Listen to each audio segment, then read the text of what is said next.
Muy buenas tardes a todos y todas los y las que nos sintonizan en este episodio de Pesos y Contrapesos. En primer lugar, quiero agradecer a nuestros auspiciadores, Nómada, Sandwich y Piso 13. Quiero darle la bienvenida a mi panelista compañero Jeffrey Martínez. Saludos, Verónica. Y hoy estoy muy contenta porque nos acompaña parte del equipo del Centro de Periodismo Investigativo, la directora ejecutiva del CPI, Carla Minet. Saludos, Carla. Hola, saludos, muy buenas tardes. Me acompaña el profesor Luis José Torres Asensio, abogado del CPI, profesor de la Clínica de Acceso a la Información de la Universidad Interamericana de Puerto Rico. Me acompaña también el periodista y abogado también, Oscar J. Serrano, discúlpame, Oscar, y cofundador del CPI. Saludos, buenas tardes. Saludos y buenas tardes a todas y todos. Gracias por la invitación. Agradecida. Pues miren, queríamos comenzar por el principio. Como dice nuestro profesor Carlos Gorrín. Como dice el gran profesor Carlos Gorrín. Vamos a empezar por el principio. Queríamos que nos hablen del Centro de Periodismo Investigativo, por qué empieza, qué hacen, pues un poco del trasfondo de cómo llegaron a ser lo que hoy día se han convertido, que han sido pieza clave en muchos de los sucesos históricos más importantes de la historia moderna de Puerto Rico, diría yo, lo que desenlazó, diría yo, si eso es una conjugación correcta, el verano del 2019 con la publicación del chat. Así que dejo la palabra con ustedes. Yo pienso que Oscar, que es uno de los cofundadores, puede hablar de esos principios. Bueno, pues la realidad es que el Centro de Periodismo de Investigación inicia como una gestión de parte mía y de la compañera Maya Sosa Pascual allá más o menos para el 2008-2007. Debemos recordar que en ese momento la realidad es que no estaba tan desarrollado el panorama de comunicación digital como está hoy en términos de medios, y fue pues la verdad es que fue un atrevimiento grande, ¿no? Pensar que se podía hacer un centro de periodismo independiente, pero también teníamos un poco de ejemplo de otras organizaciones a nivel mundial y en Estados Unidos que ya llevaban muchas décadas haciendo periodismo independiente. Así que nos lanzamos de esa manera, afortunadamente, y gracias al trabajo de mucha gente, incluyendo pues Carla Minet ahora en la dirección ejecutiva, antes de ella Laura Candela. O sea, tuvimos la suerte de que el proyecto pudo aglutinar a muchas personas que lo han llevado hasta donde está hoy, ¿no? Pero esencialmente la idea era un centro de periodismo independiente que no estuviera sujeto a ningún tipo de presión regular como la que está sujeto los medios comerciales todavía al día de hoy.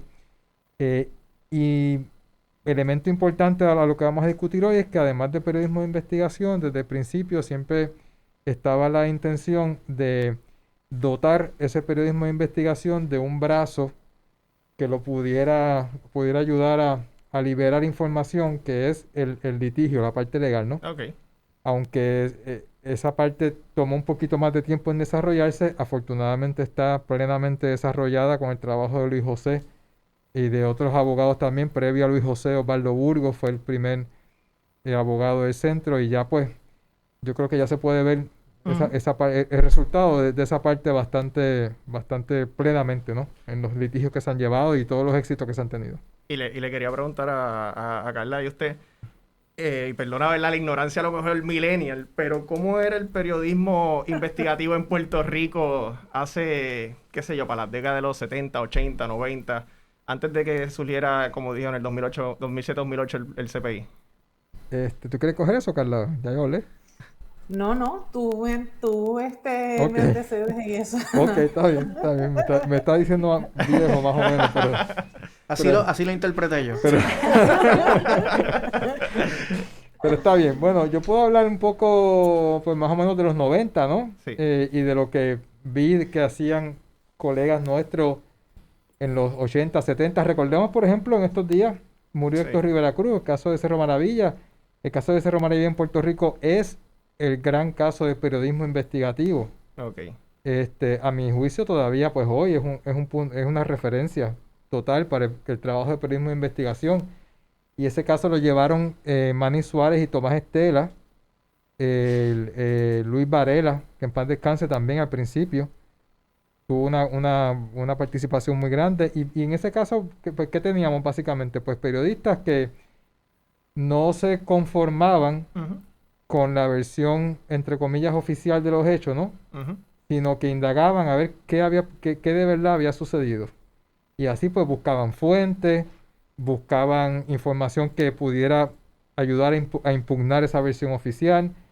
Insistían por largo tiempo. Esto no ocurría de un día para otro, sino que estuvieron largo tiempo, hasta que incluso años después vino una investigación legislativa, años después vinieron sentencias en los tribunales, es decir, un trabajo de largo alcance. Este fue nuestro Ese es el ejemplo clásico que yo, ¿verdad? Puedo decir que existe de periodismo investigativo en Puerto Rico. Y entonces, ¿qué pasó de entre ese tiempo y el 2007-2008? Que fue que identificaron un vacío en lo que era el periodismo investigativo. Y lo pregunto porque fuera del CPI, pues no veo ese periodismo investigativo. Bueno, pues después de esta creo que no debo hablar, porque hablo mucho. Pero esta me toca porque es una pregunta específica.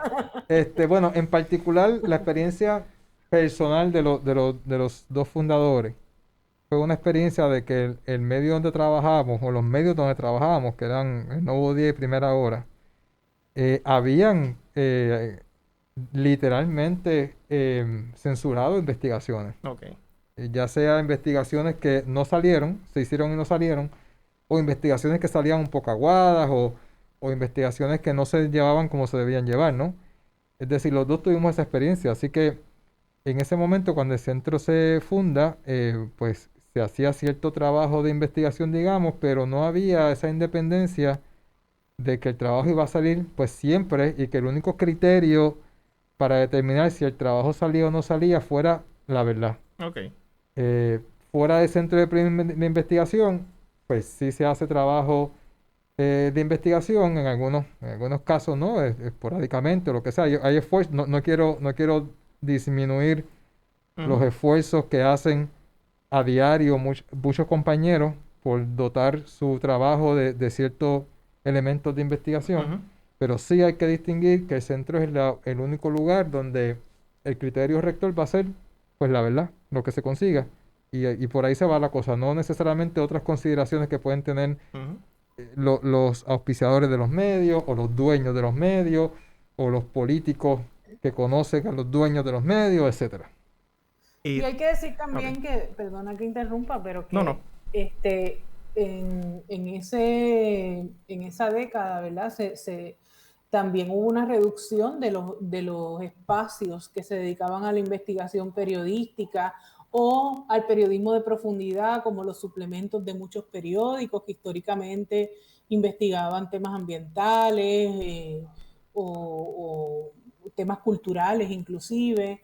Y se fueron reduciendo esos espacios también. O sea, no solamente, como dice Oscar, la forma en que se llevaban investigaciones o que se dejaban de hacer en el periodismo, ¿verdad? En los diarios, pero que además esos espacios que había para hacer trabajos de mayor profundidad, que eran los suplementos de fin de semana, pues fueron dejando de existir.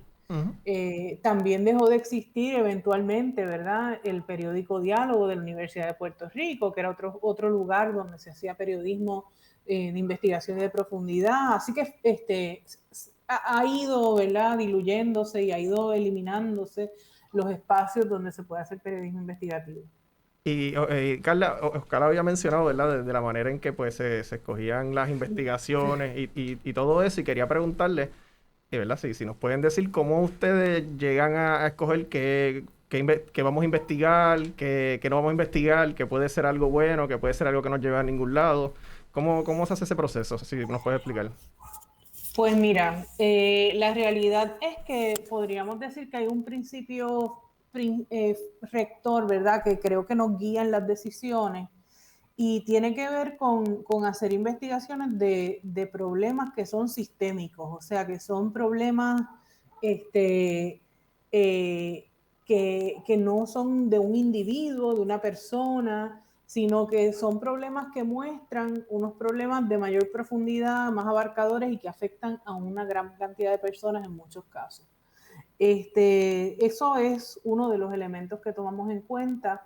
Otro de los elementos que tomamos en cuenta, por supuesto, tiene que ver como decía Oscar, que sean temas que son importantes, pero que están completamente fuera del radar de los medios comerciales y diarios, bien sea porque hay intereses económicos, porque hay intereses políticos que esos medios pues no quieren tocar.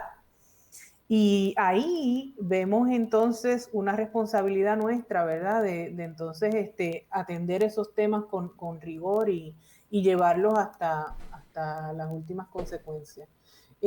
También tienen que ver temas, por ejemplo, donde hay una ausencia de información, y esto tiene que ver ya entonces con la parte de los litigios. A veces hay temas que no se reportan en los medios porque hay una escasez de datos y de información.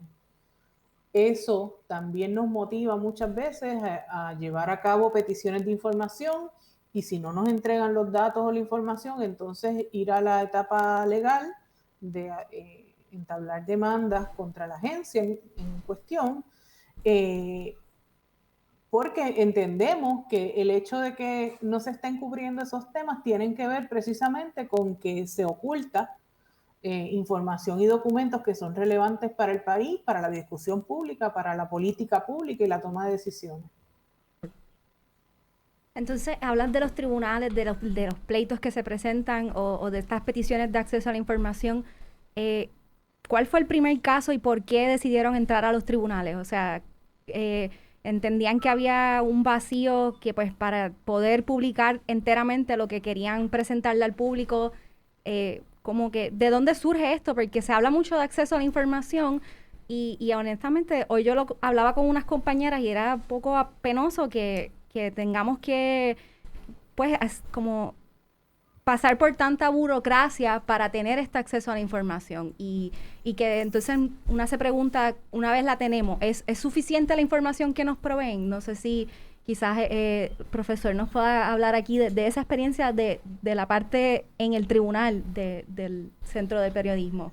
Sí, yo dejo al CPI obviamente hablar por la experiencia que ha tenido y la trayectoria, ¿verdad? Y lo que los motivó a crear primero ese programa de transparencia, ¿no? Y a querer acoger los reclamos de acceso a la información como uno de sus ejes principales, ¿no?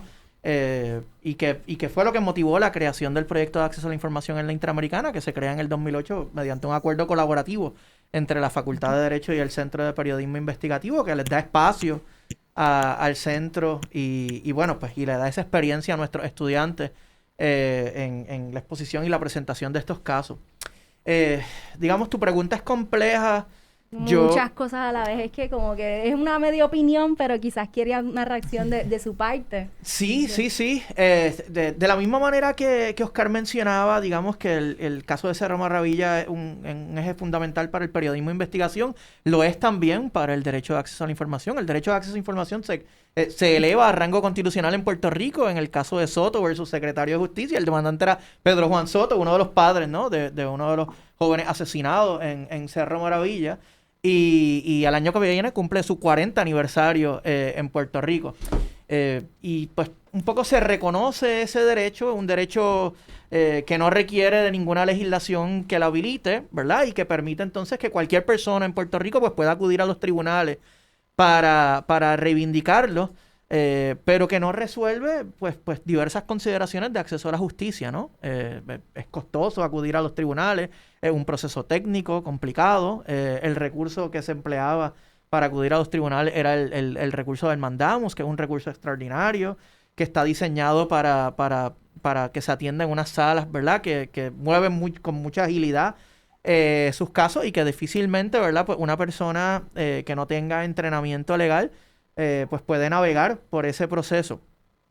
Así que lo primero que habría que decir es que pues un poco Puerto Rico ha tenido desde hace mucho tiempo un derecho sustantivo de acceso a la información muy adelantado, ¿verdad? Muy importante, muy desarrollado, superior, en mi opinión, al alcance sustantivo de protección del derecho de acceso a información en otras jurisdicciones. Pero la ejecución de ese derecho, es decir, el proceso para la obtención de información en manos del gobierno, pues es todo lo contrario. Digamos, ahí estamos, ¿verdad?, a la cola de la mayoría de las jurisdicciones del mundo.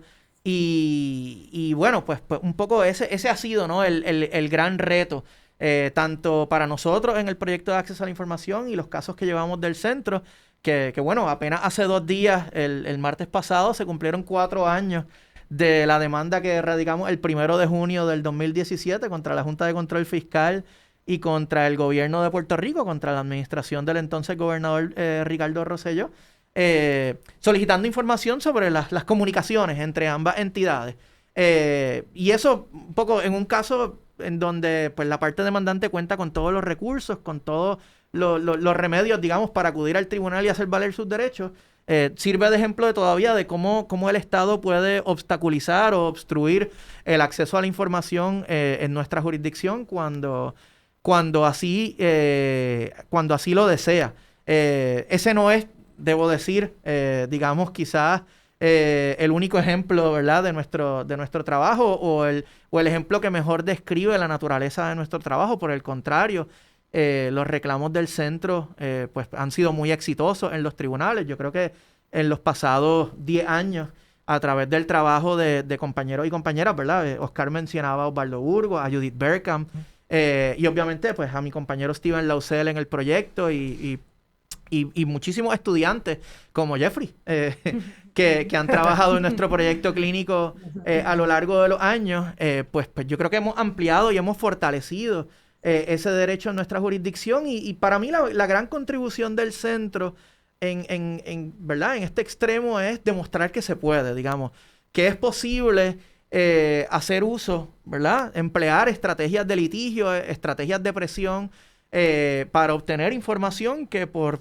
diversas razones el Estado no quiere hacer pública, ¿verdad? Quizás en algunos casos toma tiempo, en algunos casos nos enfrentamos a muchos obstáculos, pero yo creo que en todas las demandas nosotros ya, pues, desde que comenzó el proyecto en el 2008, yo me uno al proyecto en el 2015, pero desde que comenzó se han presentado más de 30, yo creo que ya vamos como por 35 demandas de acceso a la información. En todas el centro ha recibido información y esa información pues le ha permitido, ¿verdad?, pues publicar, hacer su trabajo, ¿no?, hacer sus buenos oficios. Y esos buenos oficios también pues, han generado gran discusión pública en el país, en algunos casos han promovido cambios en política pública, en algunos casos, como tú mencionabas, ¿verdad?, pues han generado movilizaciones, ¿no?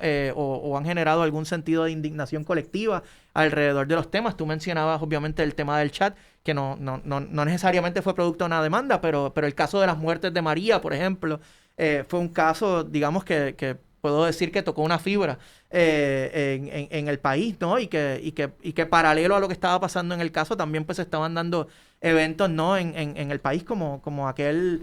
No sé si ustedes recordarán aquel evento simbólico y bien poderoso de colocar los zapatos, ¿no?, de las personas frente al Capitolio.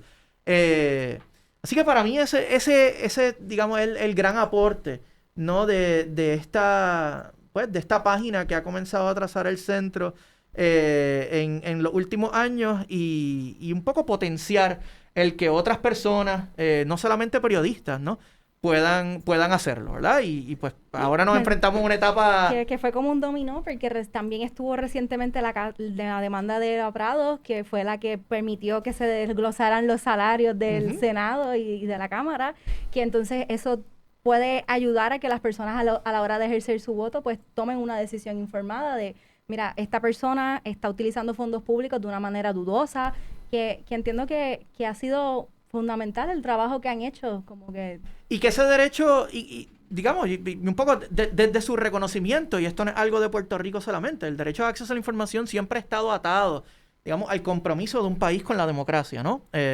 ¿Verdad? Formalmente se habla del derecho de acceso a la información como un vehículo indispensable para el ejercicio de la libertad de expresión. Sin información o sin conocimiento, pues no puedes participar activamente, ¿no?, en los procesos de toma de decisiones del país. Y asociarte con otras personas, ¿verdad?, en un fin común, pero al final está arraigado a todos los componentes de la democracia. Es decir, no podemos fiscalizar efectivamente el quehacer gubernamental, no podemos evaluar el desempeño de nuestros funcionarios, no podemos insertarnos en esos procesos de toma de decisiones en el país sin saber qué está ocurriendo, ¿no? Y tener ese acceso a la información y un poco cambiar la cultura de cómo se hace, no solo gobierno, cómo se hace gestión pública en el país. Tú mencionas lo de los salarios y bueno, pues un tema, ¿verdad? Y ese caso que hablaste, pues sí, o sea, y ahora pues estamos trabajando con Oscar en algunos reclamos similares, ¿verdad? No sobre información de empleados públicos, como son los empleados de destaque en la Comisión Estatal de Elecciones. Pero también tenemos que empezar a pensar en cómo eso debe representar también cambios culturales, no solamente en el gobierno, sino en la empresa privada, ¿verdad? Un poco el movimiento feminista lleva años hablando de igual paga por igual salario, y uno de los elementos principales es precisamente la publicidad de los salarios en la empresa privada, porque no es posible, ¿no?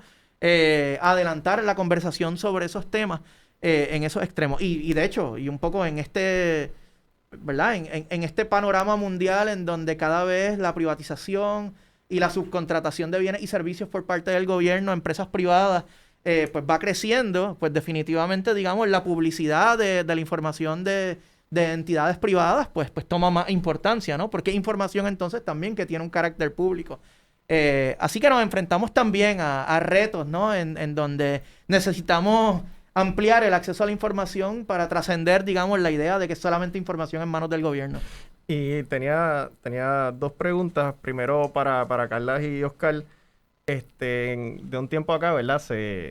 Gracias a las redes sociales, pues, y a algunos políticos se ha tenido esta palabra que voy a decir ahora, pues se ha utilizado bastante cuando se refieren a diferentes tipos de noticias, incluso las noticias que son en contra de ciertos políticos, y es el término, ¿verdad?, de fake news. ¿Cómo este movimiento, que ahora muchos políticos también lo usan para su defensa, por ejemplo, y voy a coger aquí al CPI de ejemplo, cuando pidió una información al municipio de San Juan y el alcalde contestó como que, ¿verdad?, en cierto punto era como dejando saber, esto es porque soy yo. Y no es que estaba diciendo que esto era fake news, pero rápido piensan que esto también es un ataque político.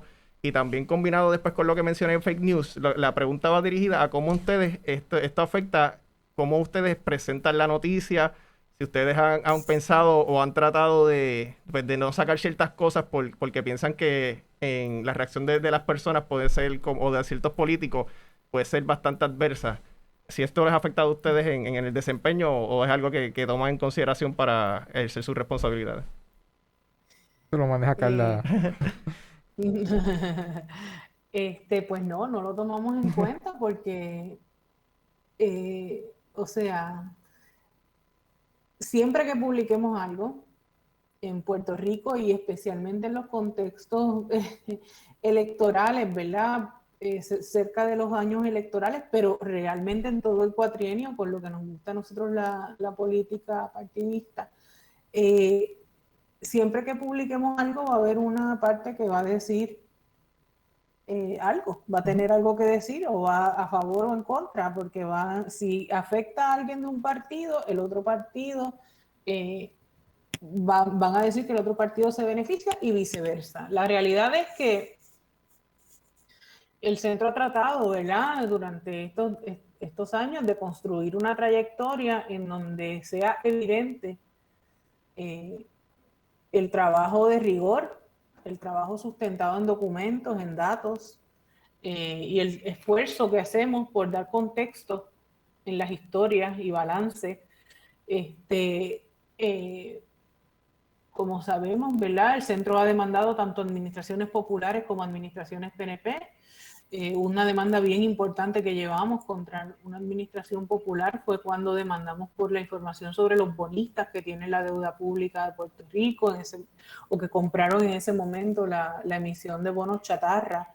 Y fue un pleito bien importante que llevamos durante el cuatrienio de Alejandro García Padilla. Igualmente se habían llevado demandas anteriores, Oscar me puede corregir, pero bajo el cuatrienio de Aníbal Acevedo Vilá.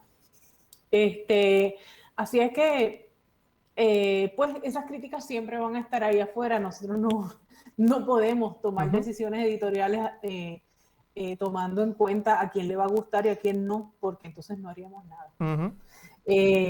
eso, ¿verdad? Por lo que tiene que ver en términos de las críticas sobre algún sesgo. Incluso debo decir que en el contexto electoral hicimos varios ejercicios de chequeo de datos a los candidatos que estaban postulados a la gobernación por todos los partidos, e hicimos chequeos donde resultaron expresiones falsas o engañosas, candidatos de los partidos verdes y del partido Victoria Ciudadana. Así es que ese no es definitivamente no es un criterio que rige nuestro trabajo, y si lo fuera estaríamos condenados al fracaso, porque entonces no podríamos gozar de la confianza de la gente que nos lee. Por otra parte, lo que mencionas de los fake news, ¿verdad? Definitivamente es una frase que se ha acuñado especialmente después de la administración de Donald Trump en Estados Unidos, en donde esencialmente todo lo que decía la prensa constituía fake news, según el expresidente. Pues esos son modas, ¿no? Es una nueva forma de tratar de descartar y de menospreciar el trabajo periodístico. Generalmente verás que son personas políticos o personas afiliadas a los partidos o seguidores o fanáticos de los partidos políticos quienes utilizan ese tipo de términos. Y pues la verdad es que, por el contrario, a nosotros sí nos preocupan los fake news. Nos preocupa la gente que se hace pasar por medios de comunicación y publican informaciones que están producidas o editadas o en algún modo intervenidas por los partidos políticos o figuras políticas. Eso está pasando en Puerto Rico, está pasando en muchas partes del mundo también. Así es que en ese sentido, de hecho, hoy mismo anunciamos que vamos a iniciar un proyecto pronto para trabajar con darle destreza a los jóvenes en cómo identificar fake news, sí, muy importante. Cómo discernir entre la información cierta y la información falsa, ¿verdad? O por lo menos tener unos elementos, unos indicadores que los ayuden a hacer un mejor análisis crítico y un discernimiento mejor de lo que consumen. Y qué bueno escuchar eso, porque estaba debatiendo con los compañeros, ¿verdad? ¿Qué se puede hacer para luchar con toda esta desinformación que hay en las redes sociales? Y claramente, pues, no el censurar las diferentes plataformas o tratar de regularla, o sea, regularla a presión, pues tampoco creo que resuelve el problema. Y eso mismo es lo que llegamos, que es la educación de cómo, ¿verdad?, poder discernir entre lo que es verdadero y lo que es falso, y cómo, ¿verdad?, poder buscar estos diferentes medios y que sean legítimos. Y por lo menos yo tengo una última pregunta para los tres también. El profesor había hablado sobre el recurso del mandamus, que era el que tradicionalmente se usaba para estos casos del acceso a la información, pero ahora está la ley 141, y sé que los tres tuvieron unas deposiciones, ¿verdad?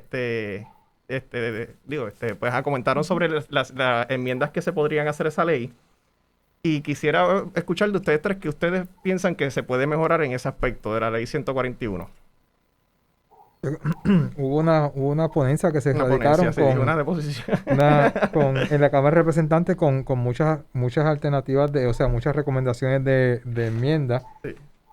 La conclusión también de que el centro presentó es que la ley como está no ha servido su propósito. Uh-huh. Que la ley como está no debe existir como está, sino que requiere de muchos cambios para hacerla más beneficiosa, ¿no?, para el acceso a la información. Luis José tiene una serie de enmiendas y que voy a dejar que él discuta alguna de ellas. Yo, en términos generales, pienso que sí, que el derecho no requiere de una ley para que sea vigente. Uh-huh. Pero una ley puede ayudar mucho a poner en cintura y en disciplina al gobierno que tiene que responder a ese derecho. Okay. Y puede proveer unas guías, unas reglas, unas líneas en el piso bastante claras de hasta dónde puedes llegar, no puedes pasar de ahí. Le puede dar unos derechos más específicos al solicitante, más específicos que simplemente que tiene derecho de acceso a la información, sino uh-huh. que tiene que ver con el proceso. Así que yo creo que vale la pena luchar por perfeccionar un buen estatuto de acceso a la información que sirva a todo el mundo. Yo coincido. En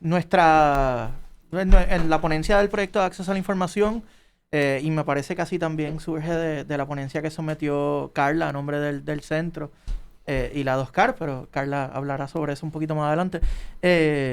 Yo creo que el sentimiento general era que sí, o sea, estas leyes nuestra prioridad no es participar de un ejercicio necesariamente de mejorar las leyes, sino que invitaríamos al proceso legislativo, ¿verdad? La rama legislativa, a comenzar el proceso para crear una ley de transparencia y de acceso a la información que incluya no solamente, digamos, lo relativo, lo que está en esa ley, en la ley 141, sino que incorpore también una filosofía de datos abiertos que está más reflejada en la ley 122 del 2019, que fue firmada el mismo día por el ya depuesto gobernador Rosselló, justo antes del día de la efectividad de su renuncia.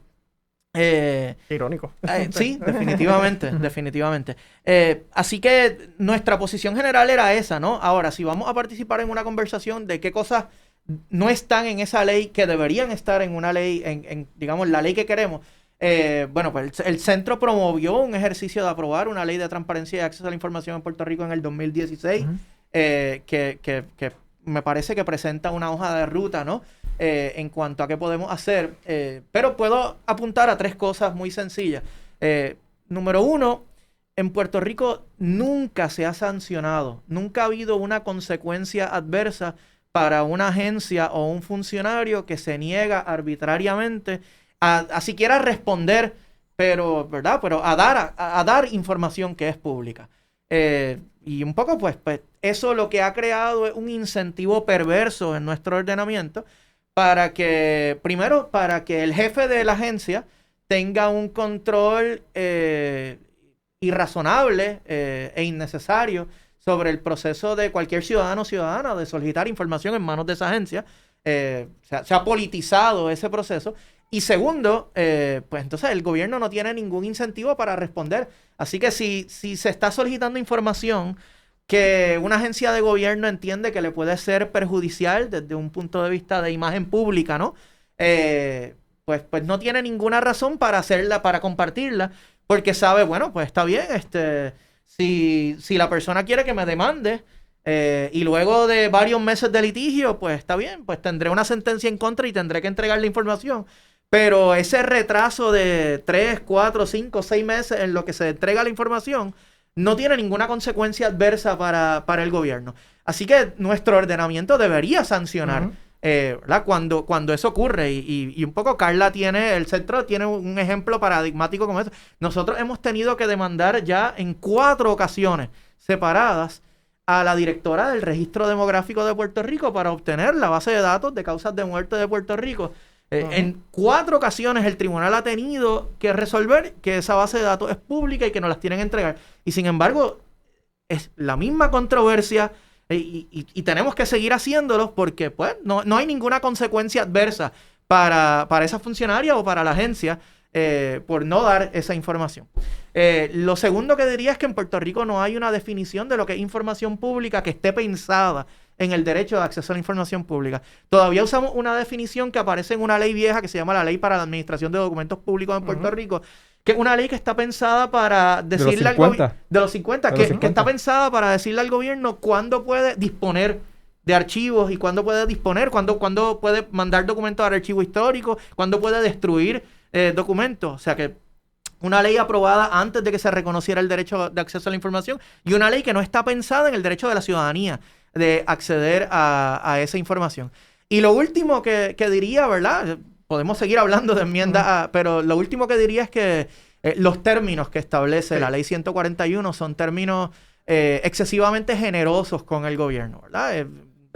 La ley 141 da un término de 10 días laborables para la solicitud inicial, 15 si la solicitud se presenta ante una oficina regional, y ese término es prorrogable por 10 días laborables adicionales, y a partir de eso es que entonces se puede acudir al tribunal si la agencia se niega, y eso comienza un nuevo proceso de que se le da 10 días laborables a la agencia para que conteste, y ahí el tribunal tiene un término para resolver. En el interín pasan 2-3 meses. Yo, además de representar a periodistas, tengo mucha experiencia trabajando con organizaciones y grupos ambientales y comunidades que muchas veces están solicitando información porque, por ejemplo, pues hay una propuesta para construir un proyecto, ¿verdad? Algún hotel, algún desarrollo en su colindancia y de repente ven un rótulo, ¿verdad? Que dice, aquí se va a construir esto y van a la agencia a pedir información sobre ese proyecto y cuando la agencia le entrega la información ya pasaron todos los términos para que la comunidad pudiera intervenir, para que la comunidad pudiera participar efectivamente en el proceso de evaluación de ese permiso. Pues eso es el fracaso del acceso a la información en Puerto Rico. Así que eso es otro problema, digamos, de la ley 141, pero nuevamente, o sea, yo creo que nuestra posición es, hay que empezar desde cero, digamos. Yo creo que los tres coincidimos en que sí, en Puerto Rico hace falta una ley que amplíe y ejecute el derecho de acceso a la información, pero eso no es la ley 141.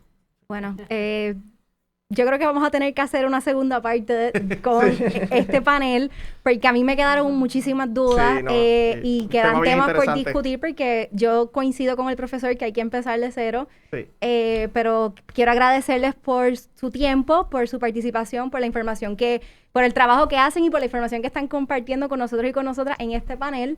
Y en última instancia también quiero agradecer a nuestros auspiciadores nuevamente, a Piso 13, Nómada y Sandwich. Y nada, me despido de ustedes, compañeros y compañeras que nos están sintonizando. Gracias, Jeffrey, Carla, Oscar y Luis José. Y ver si les metemos la presión y se comprometen a salir en otro episodio, ¿verdad? Para seguir haciéndoles preguntas. Sí, muy bien. Muy bien, Cuando quieran. Gracias. Gracias. Buenas noches. Buenas noches.